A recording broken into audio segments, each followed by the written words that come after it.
So in recent years, there have been more pushes and movements for the banning of the AR-15. Many people in this movement have been led to believe that these assault rifles are dangerous in the hands of the average citizen.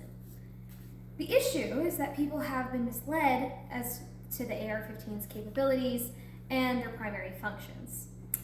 I would like to address the misconceptions and change people's mind on what the true issue is. I would like to see the gun control movement halted and the time, money, and energy redirected into the actual issue. The true problem at hand is not the AR-15s or other weapons like it. And it's not because they're too dangerous and therefore should be banned. This belief and push does not address the real issue behind the violence perpetuated with these weapons, which is mental illness. For example, the Covenant School shooting. It created this very big call for a ban on assault rifles in Tennessee. And yet, when you look at the actual case of it, based off of AP News reported by Kimberly Cruesi, the real issue is that the shooter had multiple different issues of unaddressed mental illness. She was in therapy for many, many years, and at the same time had reported homicidal and suicidal fantasies. It was also known that she had weapons, and she eventually surrendered them, and then secretly got a firearm. There were major signs that this woman was deeply mentally disturbed, and yet the parents and therapists did not do any interventions to really try and help her better, even though they knew there was a lot of issues. So the lack of reporting and the failure of the parents was really the issue that led to this whole shooting, not the fact that she was able to buy an AR-15. What is an AR-15? Most people don't know, because there has been a lot of misunderstandings about what it really is and what it really does. So an AR-15 is a semi-automatic rifle, not fully automatic, not a machine gun as most people would like to lead you to believe. It usually uses 5.56 or 223 bullets, which I have a 5.56 bullet right here for you to be able to see. The difference between a 5.56 bullet and say a 9mm is obviously they look very different in size. However, when you look at the tips, which is the projectile that is actually going to be hitting somebody, the size difference is really not that much. And in fact, the 9mm bullet actually has a lot more weight to it and is a lot bigger. So if you'd like to take a look at these. So with that, it really doesn't show truly what the destruction and the force of being able to shoot those is. So if you have a clip that can fire multiple rounds, such as 30 rounds, on a Glock, it's going to be much the same firing rate as if you had a 30-round clip on an AR-15. For instance, here is a video of each. This is the Glock.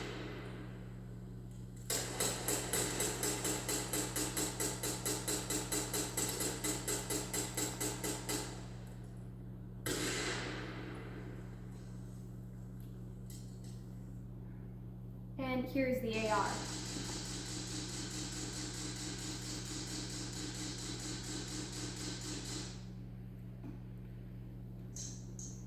Now, as you can see, the pace is really not that much different based off of each firearm.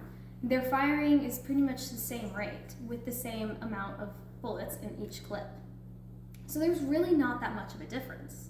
So why are we going so much against AR-15s? There really is no reason.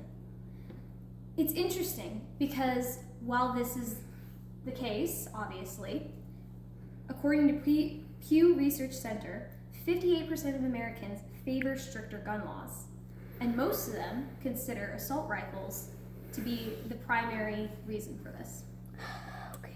They find an issue with guns, but not the fact that according to the National Institute for Mental Health, in a study that they did in 2022, younger generations are having even higher rates of mental illness than their older counterparts. So while they go against guns, at the same time, they forget the real issue behind it. Now, this may not affect many people's daily lives, the issue of gun control, but for those who have AR-15s for home defense or for farmers who use it for controlling different types of varmints, it's a very big deal. Now, legislation on this matter could infringe on constitutional rights. Meanwhile, the true issue goes unchecked. To truly address the issue and ensure that there is both safety for our children and our Second Amendment rights, we must solve the mental health crisis in America. Reforming mental health practices and building stronger communities is the way that we can do this.